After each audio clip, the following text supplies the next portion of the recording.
Ya, terima kasih pertanyaannya. Ini sih aku tadi setuju banget sih sama perkataan sama kamu tadi bahwa peran orang tua penting dan kalau bisa jangan abstrak gitu ya.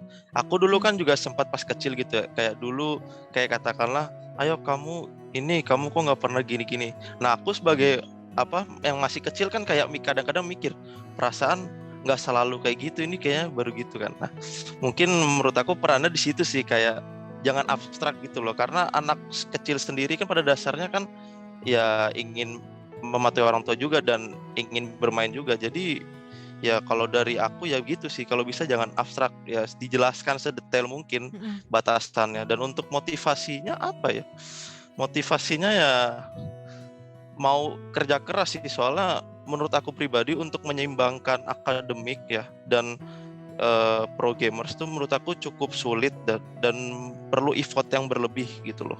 Kalau memang mau berkecimpung di dunia e-sport yang profesional dan menyeimbangkan akademik ya, mau nggak mau anak itu sendiri dan orang tuanya harus saling mendukung dan mau effort yang berlebih gitu. Karena nggak bisa kayak effort dengan seminimal mungkin pengen mendapatkan hasil maksimal gitu.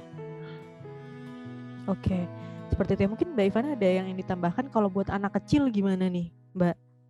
Oke, tadi balik lagi ya, memang peran orang tua itu sangat penting ya untuk membantu anak nih ya, untuk supaya anak bisa paham gitu.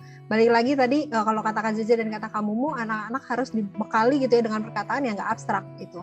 Dan juga beritahu anak gitu ya, kalau untuk menjadi seorang gamers, untuk menjadi misalnya ya, kalau di dalam kasus-kasus saya ya, banyak anak-anak nih ya yang sering beranggapan kalau jadi gamers gampang ya, jadi YouTubers gampang ya, terus bisa ngasilin banyak duit lagi. Kok kayaknya enak dibanding harus belajar, dibanding harus melakukan belajar terus-menerus gitu ya, mendapatkan ujian bagus gitu. Kok kayaknya lebih susah gitu dibanding hanya bermain game terus atau YouTube gitu, upload terus banyak dapat duit gitu. Padahal mereka harus tahu prosesnya itu seperti apa. Di dalam ketika kita bermain game, di dalam ketika kita mau menjadi YouTuber, itu diperlukan sebuah ketekunan, keuletan.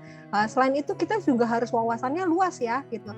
Coba mungkin saya mau tanya nih sama Kak Zeze. Kak Zeze, wawasannya harus luas gak sih Kak kalau jadi gamers, atau ya udah gitu cukup dengan yang itu aja gitu wawasannya? Betul banget sih, harus luas ya. Kalau untuk professional gamer sendiri kan kita untuk biar menang tuh harus kita harus mencari strategi yang terbaik kan. Nah untuk strategi yang terbaik ini kita nggak bisa langsung dapat dari diri kita sendiri gitu. Kita harus juga belajar tuh kan nggak harus baca buku, kita juga bisa sharing sama teman komunitas. Dan untuk kayak konten kreator tuh emang bener sih harus bener-bener kreatif dan punya wawasan luas, karena terutama untuk yang di bidang konten sendiri itu kan perlu referensi yang banyak ya Kak ya. Nah jadi situ betul banget sih untuk yaitu seluas mungkin lah. Betul, dan anak-anak kadang suka tidak memahami kalau menjadi seorang atlet e-sport atau YouTuber itu perlu konsisten gitu, perlu untuk dilakukan secara terus-menerus gitu ya dia. Nah itu yang kadang-kadang mereka tidak pahami karena mereka hanya melihat hasil akhirnya itu seperti apa gitu. Jadi itu kita perlu untuk dijelaskan ya Mbak. Betul, kita menjelaskan bagaimana sih sebetulnya prosesnya gitu ya untuk kamu capai ke sana.